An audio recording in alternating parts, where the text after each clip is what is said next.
So hello everyone on Facebook.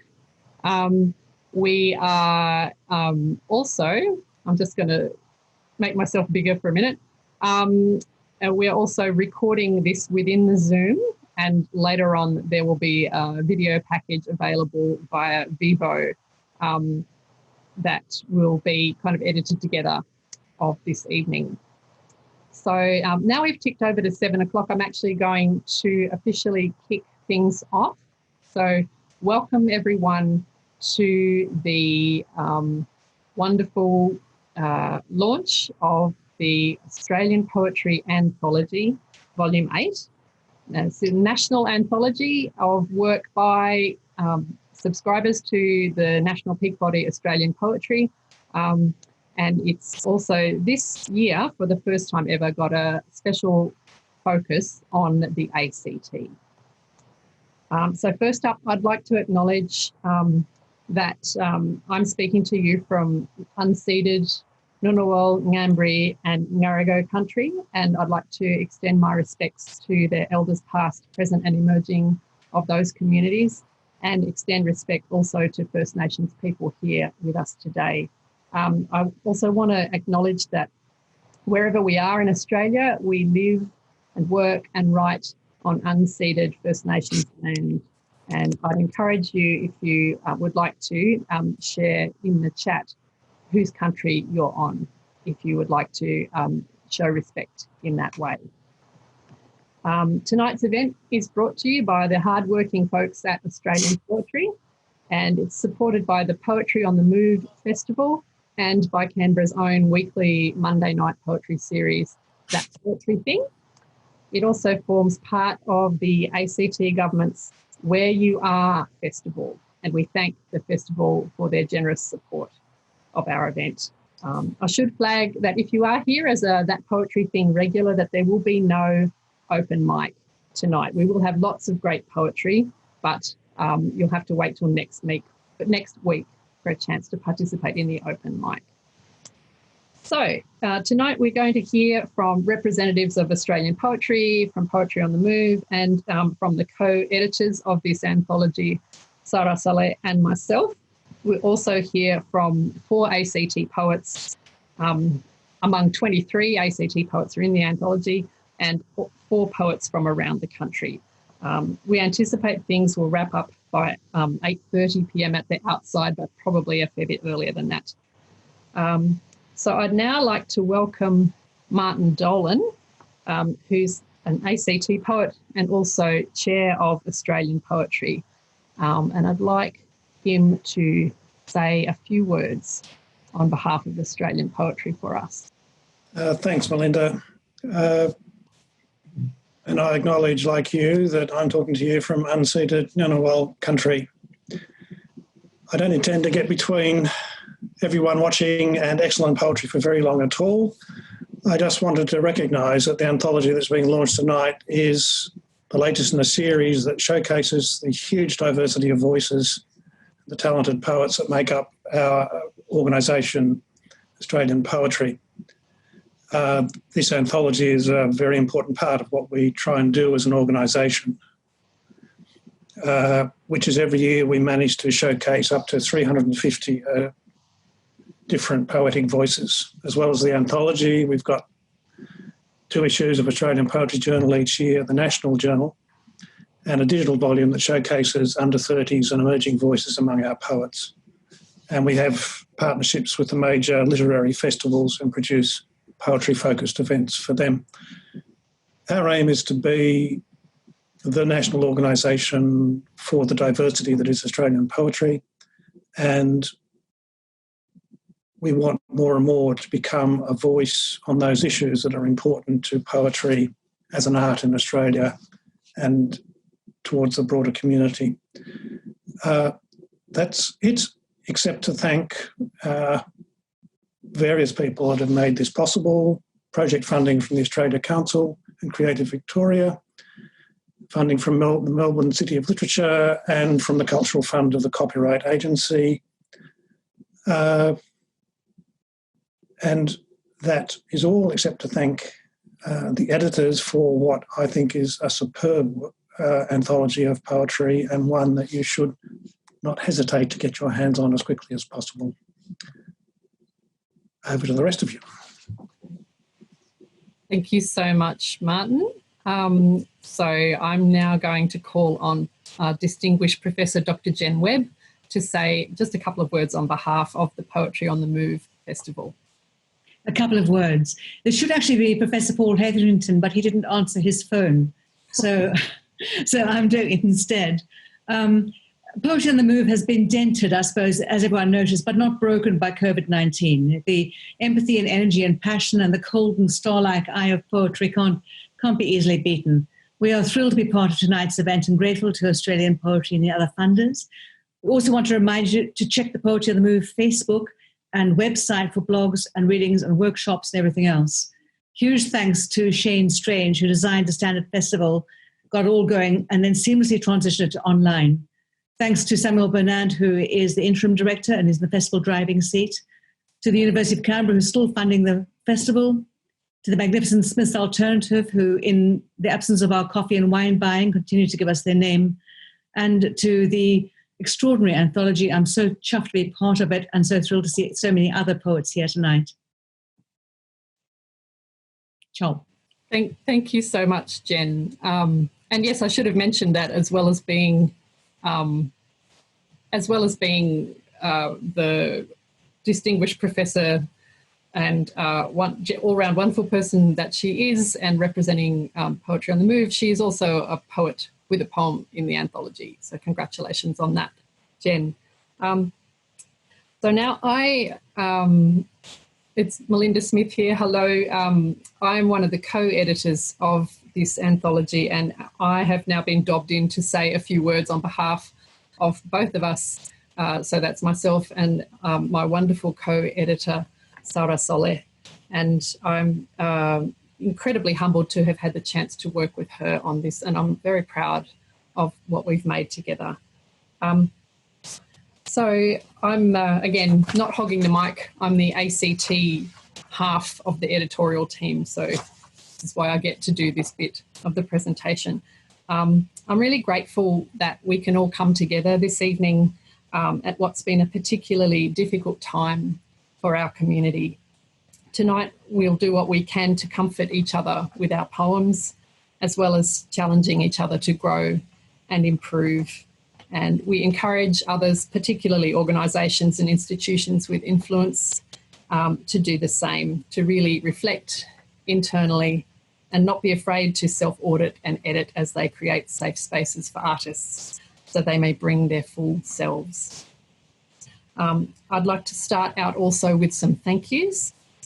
Jacinta Laplastriere and Emma Caskey at Australian Poetry have worked incredibly hard on this anthology. Stuart Geddes, the designer, has made a beautiful object. An enormous thank you from me personally to the incredible Sara Saleh, of course, the poets who sent their amazing poems, even the poems we couldn't find room for this time. Thank you to all of you. Just a couple of words about the cover. The colour scheme has a particular resonance for those of us in the ACT in that it recalls the site of Namadgi National Park in flames earlier this year. I'm just going to share a screen for a second so that you can see what I mean by that.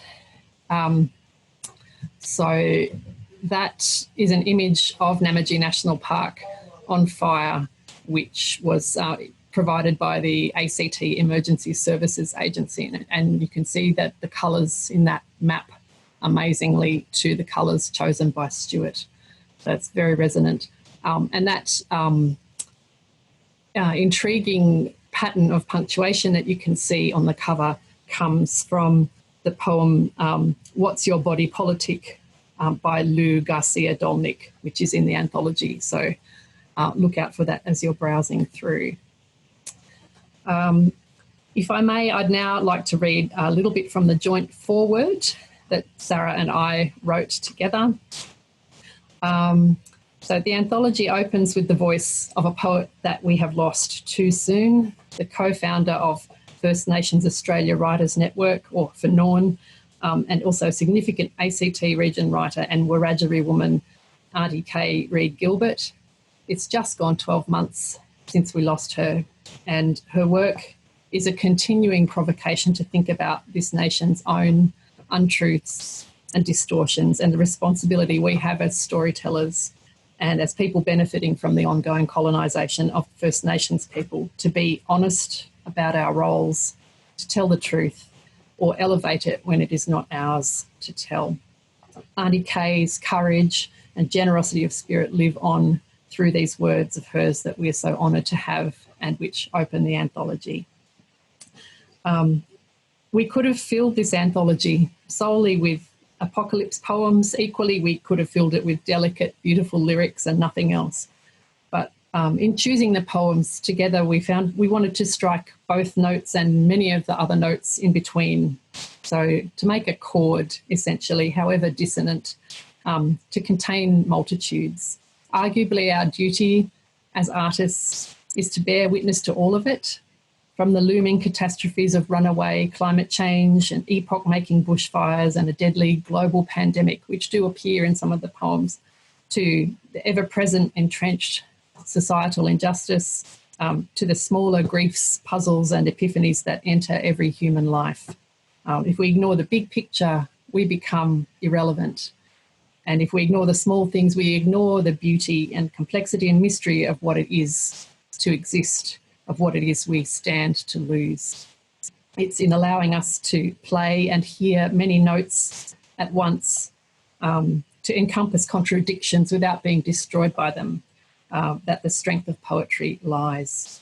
At times like these, it can be easy to despair, but do not forget Toni Morrison's words, how this is the time for artists to go to work, not just for the world we are in, but for the one we want to imagine and reimagine and invent. Language can often be used to dissolve the truth into shards of selective information and vastly reduce our fields of view, but language can also be liberating and healing. If we're honest with ourselves, if we're able to identify these untruths and distortions, if we are willing to tell the stories. These stories are necessary for our humanity. This is the work of the artists in this anthology whose poems transcend easy categorisation or labelling. As a reader, as a witness, you will find these poems are not shy. They invite you to a kind of intimacy that is deliberate and demands space, admiration, reflection, and respect. This anthology is a gift for our community of artists, wholly by a community of artists. We also humbly acknowledge that we, the artists, do not have all the answers. Perhaps we really are all doomed, but at least with art and music and poems like these, we can bear it. So with that, I'd like to declare the anthology officially launched, and I'd like to hand over to my wonderful co-editor and all-around superhero person, Sara Saleh, so that she can introduce all of our wonderful readers tonight. So take it away, Sara. Assalamu alaikum, salam, good evening to everyone here tonight. I'd like to begin as well by acknowledging the traditional custodians of the land that I'm on. I'm on Gadigal land, land of the Eora Nations. I'd like to pay my utmost respects to elders past and present and extend that to any First Nations people joining us in the proverbial room. Given my own people's history of oral storytelling, I am incredibly grateful and humbled for the spaces online for now and off, and the generosity to be able to share our stories with each other tonight. And as an Arab Muslim woman and a daughter of dispossessed, my role as a settler migrant benefiting from ongoing colonization and dispossession is not lost on me. And in this, I must consider and reconsider what I can do to contribute in whatever way is needed and necessary in the struggle for Indigenous justice. And I invite you all to do the same. And so I begin with this reminder, this commitment, by humbly acknowledging that I'm on unceded lands and that this is, was, and always will be Aboriginal land. Without further ado, and to start us off, I am incredibly honored to introduce Merlinda Bobis. Merlinda is an award-winning writer with 4 novels, 6 poetry books, and 9 dramatic works. Her latest commended poetry book is titled Accidents of Composition. Tonight, she'll be reading her poem from the anthology titled Wellspring in Alphacar. Merlinda, over to you. Myself. Okay. I pay respect to the Ngunnawal people on their land unceded, where I'm reading this poem. But first, thank you to Melinda, Sarah, Jacinta, Emma, Martin, and all the poets and everyone involved in coming out with this anthology. And of course, thank you to Australian Poetry. I'm reading Wellspring in Alphacar, and this is an autobiographical poem because in October 16, 2016, we descended into an archaeological excavation of a well in Alphacar, Spain. And the well was possibly a mass grave of the disappeared, the desaparecidos, those killed during the Spanish Civil War and whose bodies were never found. And the archaeologists hoped that in this well, they could find as well the body of the Spanish poet Federico Garcia Lorca, possibly dumped here as well. And he was shot possibly here in Alphacar during the outbreak of the Civil War, and his body was never found to this day. So I'll be translating some Spanish words along the way. Wellspring in Alphacar. The physics professor takes my hand, and we descend into the earth. Ochres and shadows grainy with histories known yet unknown.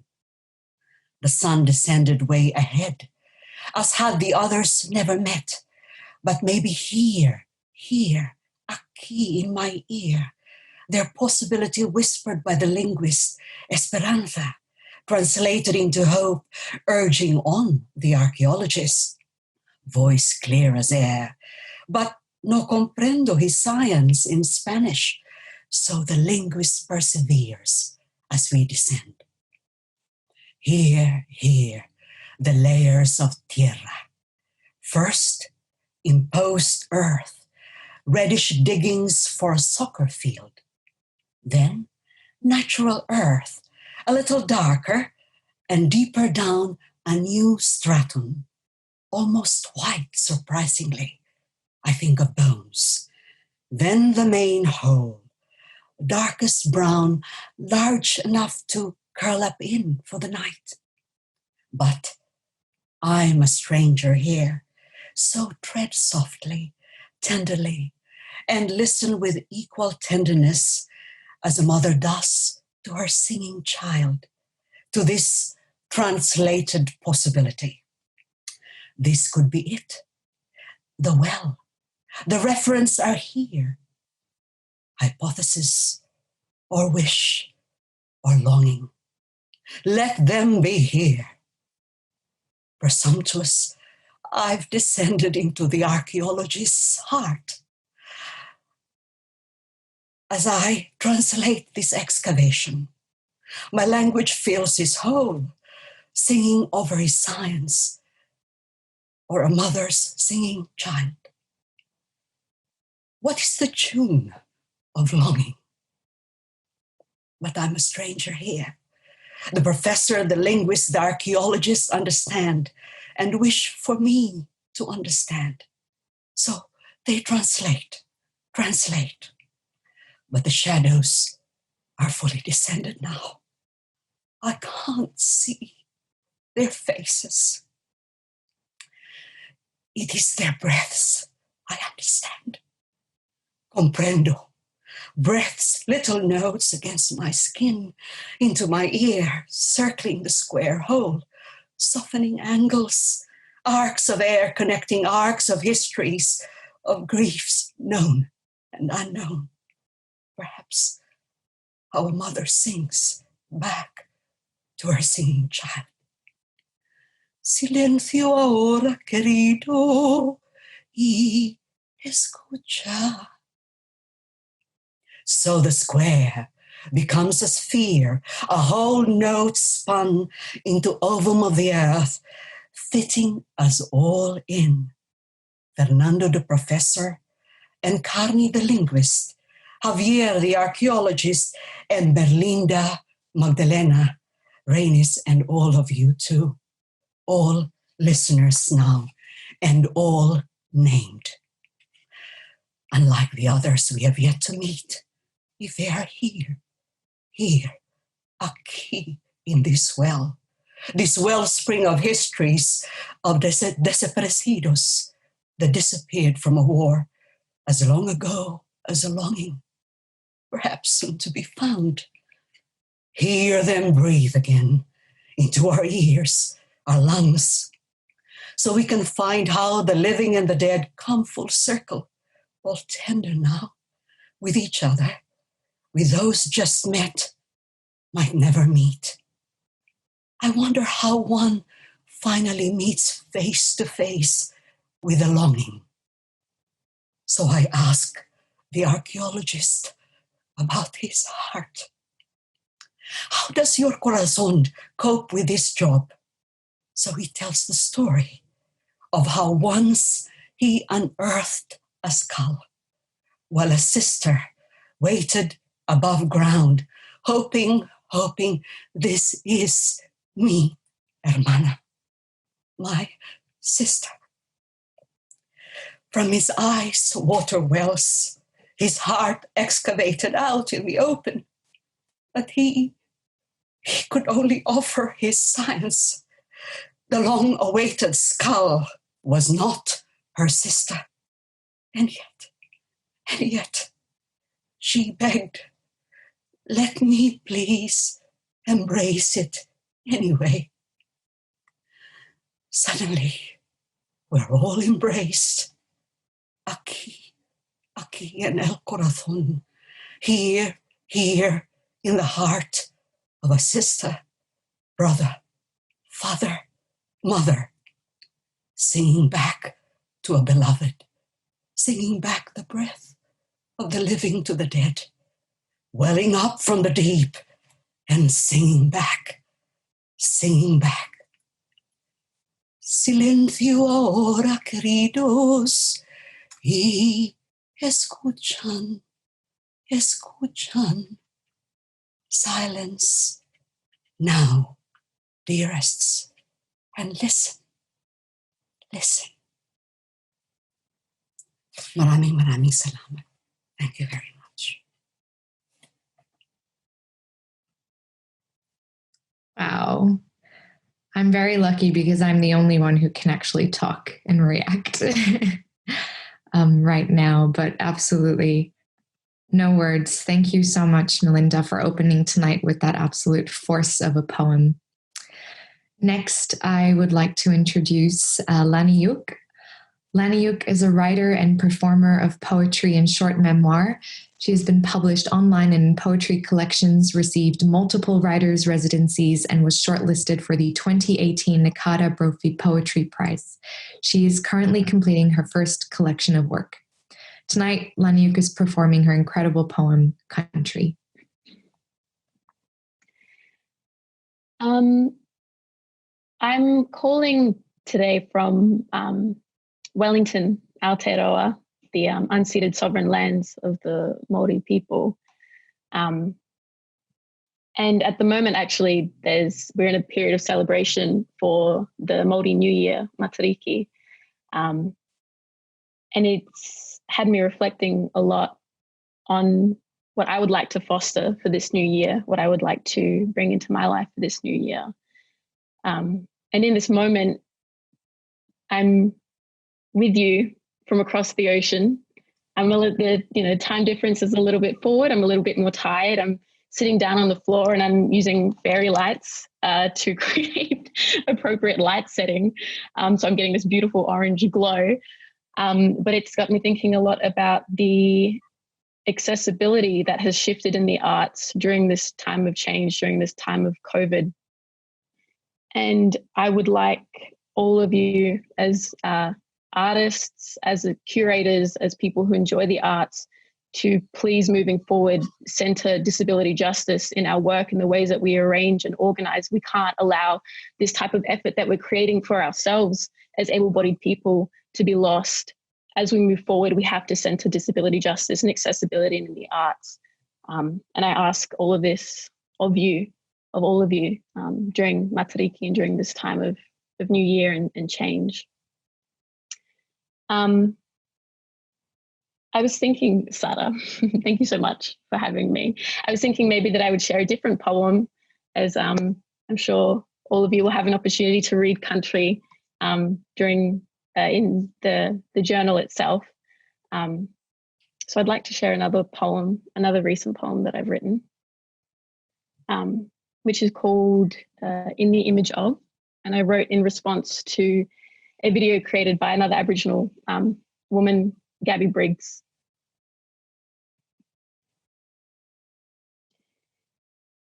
The body of an Indigenous woman is one of the most policed bodies in the world.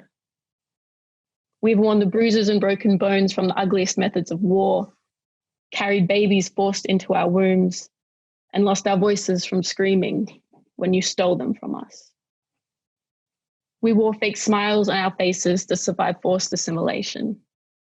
And when our babies grew and they walked into the room, you forced their heads down into submission, trained them to be slaves, and dressed them in aprons. Once decorated in ceremonial scarification and ink, draped in the ocean's jewels and our animals' skins, she glistened in poised tribalism when the colonizers' boats arrived. 200 years later, and you've bastardized our culture, reselling it back to us as bohemian, white, summertime tribal with a broad-rimmed hat. You can wear our patterns and our art with the jeweled rings to match, without having to wear the rolled shoulders of child abduction and land theft. The body of an Indigenous woman is carved from the mountains. Weathered from the rains, she sustains your blows and still walks with eyes to the sky. The body of an Indigenous woman has been beaten, mistreated, sexualized, tokenized, forcefully sterilized to minimize our population. Forcefully sterilized to minimize our population. Which leads me to believe that you are fearful of this body. Built in all its glory, she is certainly something to be feared, revered. Heartfelt as her existence is, she sings the truth you do not want to hear. The presence of her skin brings echoes of our creator, sliding through the sands of time. Our limbs glide in celebration of the rainbow serpent. And when you see us, the cells of your bodies recognize the energies of these lands. Of course you are scared of us. And so it became necessary and crucial to legitimize your theft and maintain your control, to burden this body, patrol this body, lock up, scrutinize, silence, demonize this body, but we are not as malleable as you have led yourself to believe. Underneath this skin resides the full extent of our wisdom, our love, our strength. You try to silence us, erase us, move us, displace us, but we will grow. From seed to tree, from earth to sky, we rise. We resist, we birth, we exist, we are born, and then we die. But always we rise. Thank you.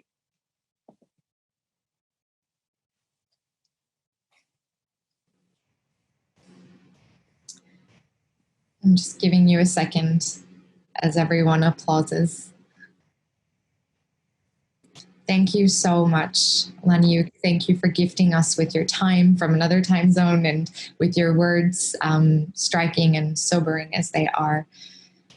I also want to take a minute before moving on to our next poet just to mention to both Laniyuk and Merlinda to let them know that there are comments in the chat. Merlinda, in case you missed yours, there were some really beautiful comments in the chat addressed to you about your poems, so make sure you read them if you figure out how to with the technology.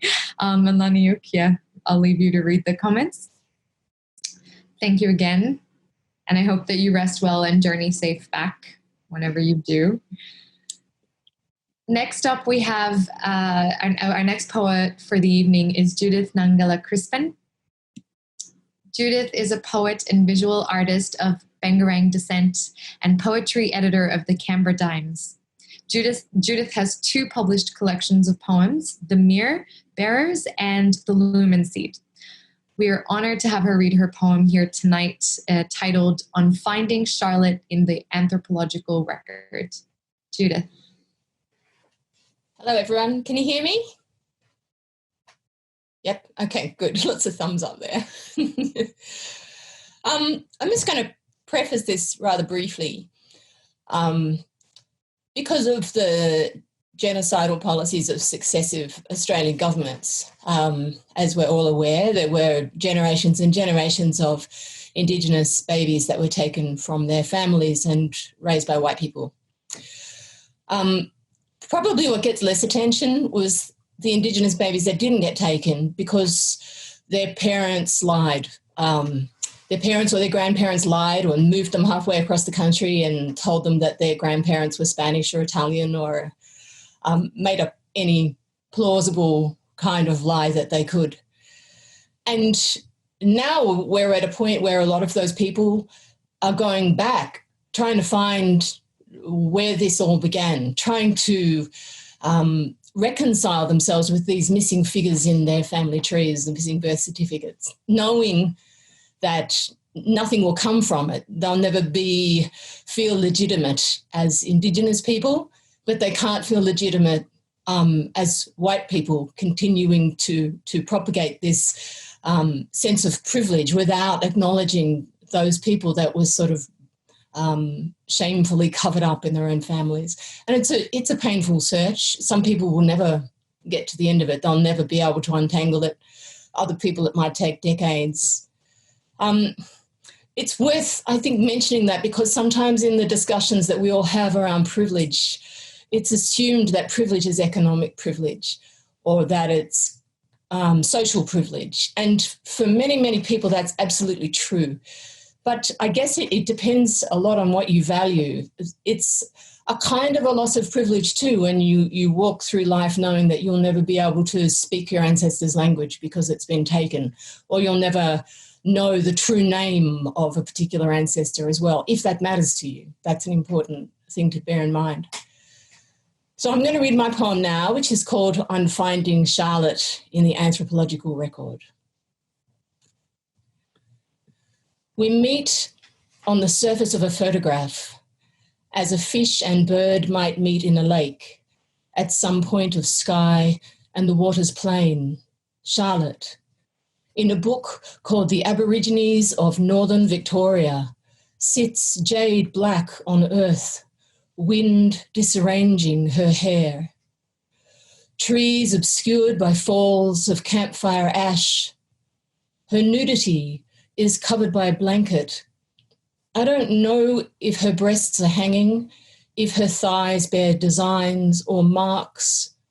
A needlework of scars crosses her chest, repeated dots like patterns on a goanna's back, like rain spat by goannas into dirt. Soon constellations will appear over branches on this night of 90 years ago, this never again night. And she asks me, where did you go, girl, with your made-up history, your ever whiter babies? This is what remains, a record of relatedness, scars to hold the memory of someone precious after they've died.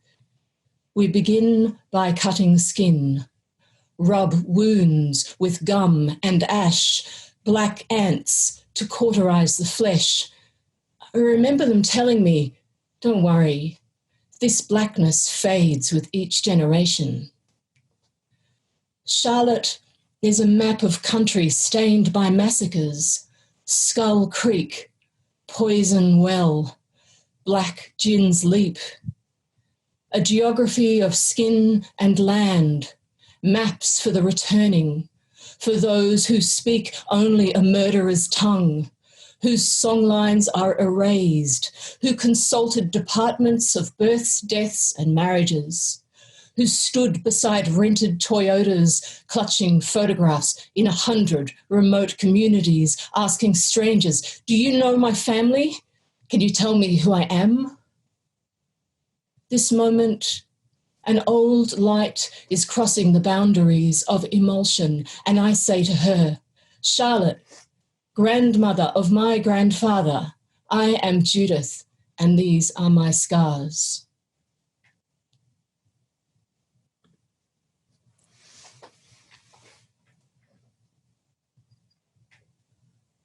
Thank you, Judith, for that poem and for moving us with your poetry. It is, I don't think there's any other word that could describe it as well as a reckoning. So for me, I'm very grateful that you were able to share your truths with us tonight, and I hope and I'm sure everyone else feels the same. Thank you. Thank you. Our next poet is Eunice Andrade.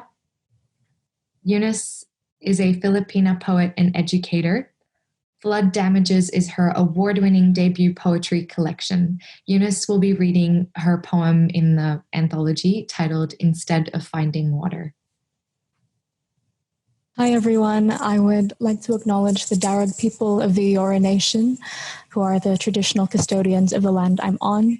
I would also like to pay my respects to their elders, past, present, and emerging, as well as extend my respect to First Nations people in the audience, on Zoom and on Facebook. I am on unceded land. This always was and always will be Aboriginal land. Thank you to everyone who preceded me with their readings. I wrote this poem as a sort of suite of mango poems, which came about last year because of this massive and especially intense El Nino in the Philippines, where because of the prolonged El Nino, there became a surplus of 10 million mangoes that no one knew what to do with. So this is a poem that sort of reckons with climate change, but also the mourning of futures that we can no longer have, the future of family making, the futures of motherhood that we need to reconsider. So this is Instead of Finding Water. Instead of finding water, I divine juice from a yellow stoned fruit, my forgings habitual, without the silver nitrate needed to mend my womb. I am ancestor of dandelion and microplastic, enough superviruses to birth more chemical soil where we tumble, burp, stay alive. I suppose a life after mine will still be a life, though to whom will I describe the delicate sugar of mangoes, or the exact way to strike the fullest parts of a watery fruit to hear its age? I am a forgetful maker, leaving my coy futures in the corner to spoil.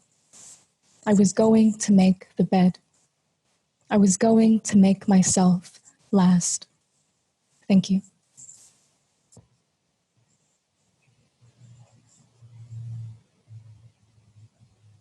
Eunice, you had me at mangoes. Thank you for sharing so deeply. That was simply divine. It was a divine poem. Our next poet is Noemie Huttner-Koros. Noemie is a queer Jewish performance maker, writer, dramaturg, and community organizer based on Wajak Noongar country in the southwest of Western Australia. Noemie's poem for tonight is titled Anthropocene Poetics, Part 1. Noemie, over to you. Hi, everyone. Wow, I'm just, so in awe of everyone who's read so far, and just so honored and humbled to be a part of this incredible collection with so many just wise and moving words. yeah, it's really, my heart is like beating so fast right now after all this stuff that my head's just been filled with. So yeah, very, very excited. Thanks for having me. I'm coming to you from Bayungu, Laniyuk and Unikowski country in northwest Western Australia. The poem that I'm about to read was written on Wajak Noongar country last year, where I usually reside. And I want to acknowledge these places and these peoples who've nurtured and sung countries since time immemorial, and the ongoing custodianship of these vibrant, living lands and waters. I am actually also in a backpackers hostel, so I really hope that someone doesn't stomp down the corridor or drive a very fast car in the car park outside. But that's live performance, so we'll see. This is called Anthropocene Poetics, Part 1. My dog dies. Actually, not my dog, but my friend's dog. I'm an unreliable narrator already. Maggie Nelson says that she hates fiction, or most fiction, or bad fiction. Fiction that purports to have no agenda, but has already decided the structures anyway. There's no way out. The outcome decided. Delusions trapped inside of no discourse. I don't want to write bad fiction, but I don't purport any truth, any kind of truth-telling. There are no cold, hard facts here, just disruptions of space-time mattering. I want to find a way to write through this blocked tongue as our world of loss calls for radically reworked forms of attention. I didn't write that. It's from a book called Arts of Living on a Damaged Planet. We should all read it together sometime. Maybe in my garden. I just readed the back section with my mum last week. Everywhere we looked, there were more plants to pot, more weeds to pull out, more stones to arrange. But see, my love, can't you see how distracted I am? Can attention be reworked? Can words rebuild trust? Or cities cracked and broken from the remains of human debris? Remains of human debris. That's that literary device where you say the same thing in two different ways. It's over-explained, exploited, manipulative perhaps. Doesn't mean it's bad. Maybe catastrophizing a little. Maybe that's language. Maybe that's the trap. Maybe my hands are big enough though, for all of this. I can hold yours in them, or a stone, or the hundreds of lemons falling into my backyard. Thank you.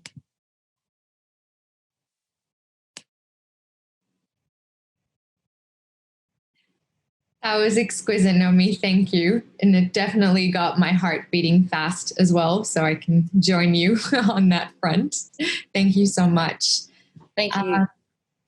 Next, we have Anita Patel. I'll just read her bio quickly before we jump to the video. Anita Patel is an award-winning poet whose work has been published extensively, including in Mascara Literary Review, Cordite, and Backstory Journal.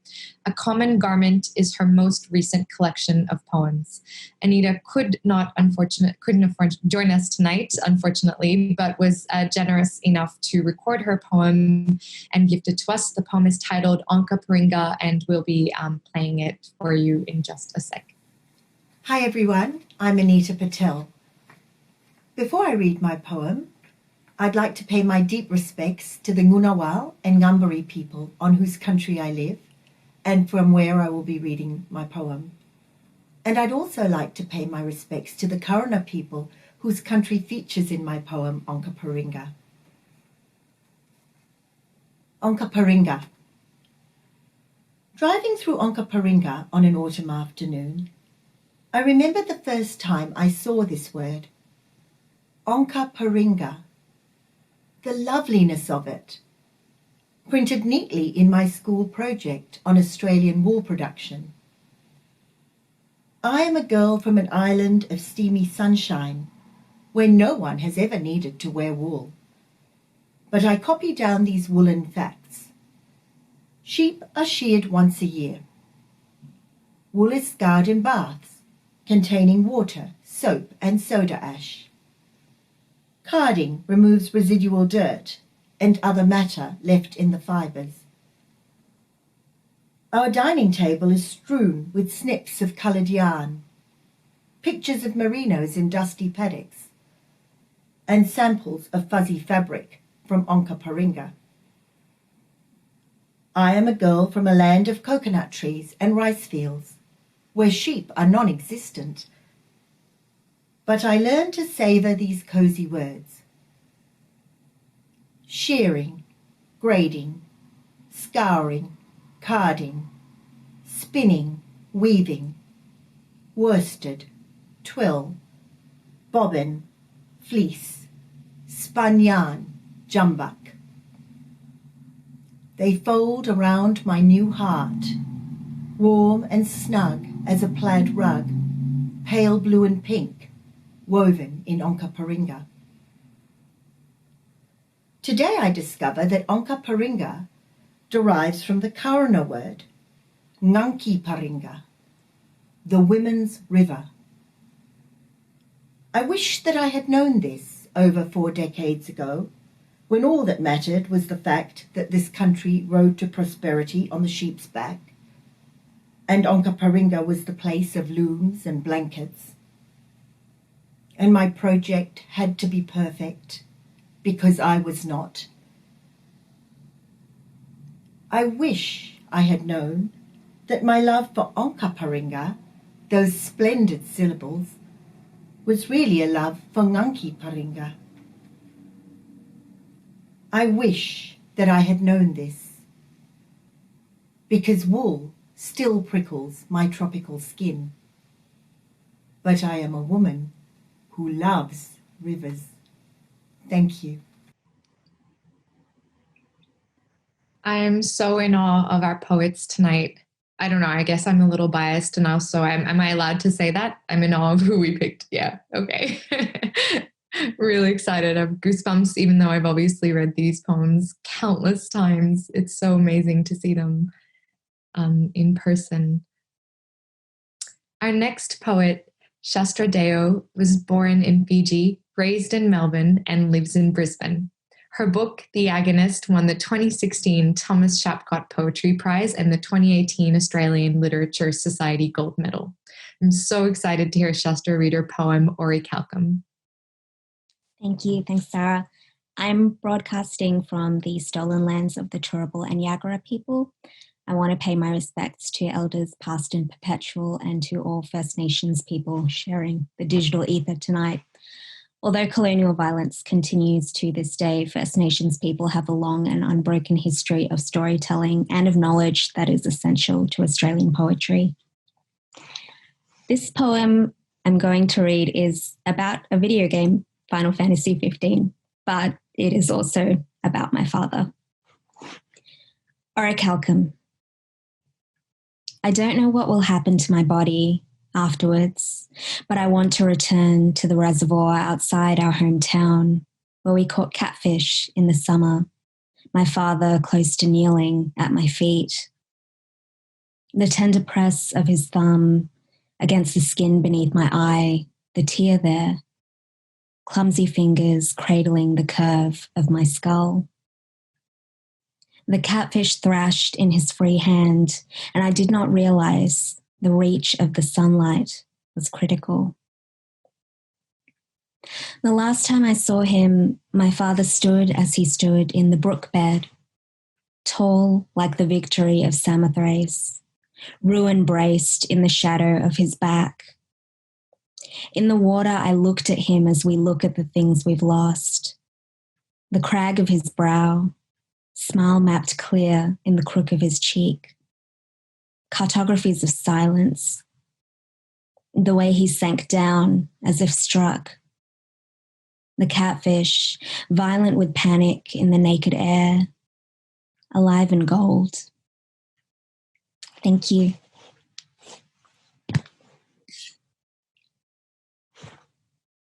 Thank you, Shastra. Thank you for blessing us with that very exquisite reading. You're a wonderful storyteller.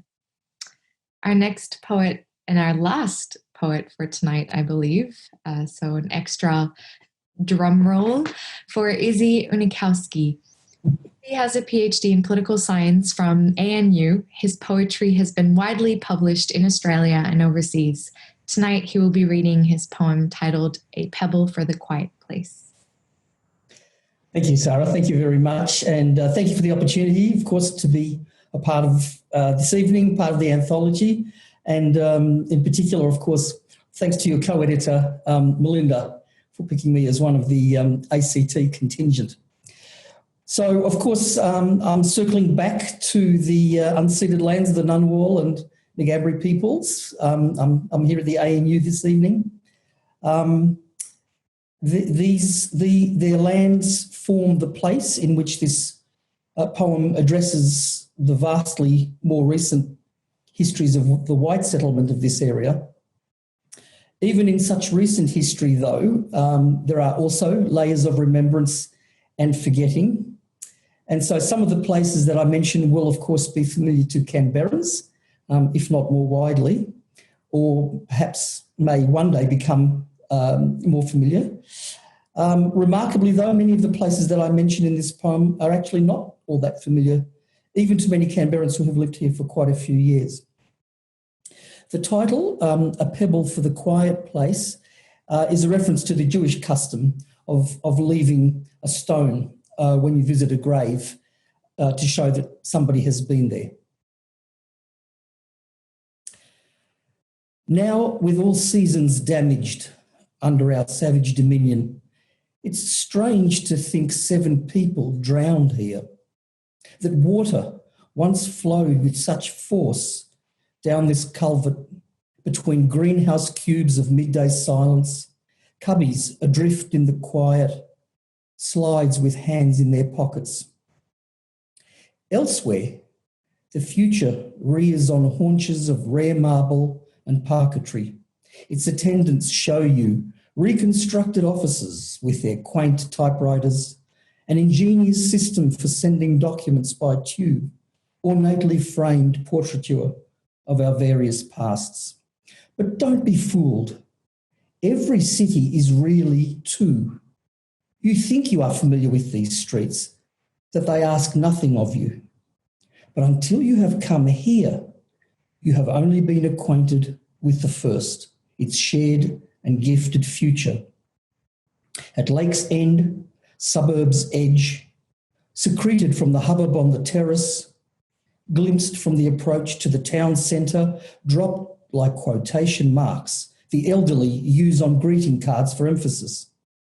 These small places have been raised from dailiness by a silence that even stops marsupials from grazing on the centre lawn, around which so many bricks placed in a wall mention home. Home, the map incised on smooth marble, records where settlers' cottages became the lake that honours them. The sandstone stele calls the children home from the water. Home for those who would never find it, painted on poles in the shape of a boat tethered to the safer swell of the grass. We would have known you, except for the casuarina's deference that sets you apart. Absences, yes, but in reminding us of loss, our home is made in the second city, its memories enacted through these shapes, the smooth sides and bevelled edges of a large black block push our gaze outwards past the lake's perimeter as settlers watched for cloud massing over the basin. A tall stone breaks the tilt of afternoon sunlight into a shadow that follows the watercourse. The stonework's slope compels the line of sight from a father who looks up from the picnic blanket where he's sitting to where his daughter stood up a moment ago. The way people look up when something huge is falling from the sky. Thank you.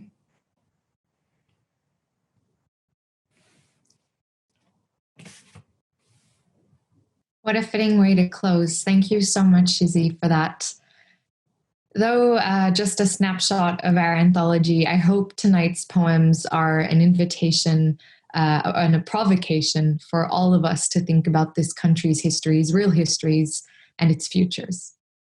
If you haven't already, please make sure you subscribe to Australian Poetry Journal to get your copy of this collection and all the other works that they create. Obviously, it's so important to support initiatives like this and continue to support them as they give us these spaces to tell our stories.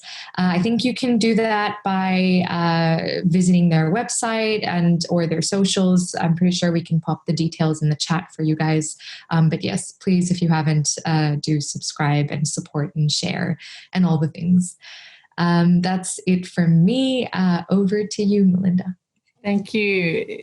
Oh, thank you so much, Sara, and thank you to all of our wonderful readers tonight. That was just such an enormous banquet of fabulous poetry, and thank you again for being brave enough to write those poems in the first place and then brave enough to share them with us this evening. I'll just have a couple of closing kind of thank yous, and then we can all kind of settle into our evening with a great big sigh and hopefully go and read those poems again in the anthology. So thanks to Jacinta Leplastrier and Emma and Australian Poetry generally for making the anthology happen, also for supporting us to pay the readers tonight. Fair wage for some arts work is always a wonderful thing to be able to provide. Thank you to, of course, the wonderful Sara for her beautiful work on the anthology, for her dedication and wisdom and amazing emceeing job that she did just now, guiding us through those poems. Thank you to the Poetry on the Move Festival for their support for this event. Thank you also to the Where You Are Festival for their support too. Thank you to all the poets whose work is in the anthology. Together you have made such a wonderful cacophony. I'm just so excited about the great big gold baby that we've just brought into the world, and I really hope that you can enjoy it in the same way as Sara and I have already been enjoying it for months now. And thank you to everyone who came into the Zoom as part of the audience. We really appreciate you being here, and thank you to everybody watching along on Facebook. It's wonderful to know that we're kind of part of a bigger community tonight, and we really appreciate your eyes and ears on us right now. I'm just about to say good night to everyone, but I will just remind people who are here as regulars of That Poetry Thing, and anyone else who's free next Monday night. We'll see you back here for a multilingual poetry night brought to you by Mother Tongue, with featured poets Vesna Cvetichanin and Julia Baldi, and an open mic for poetry in languages other than English. So I'll drop details in the chat for how you can sign up for that if you're interested, and also check our Facebook page.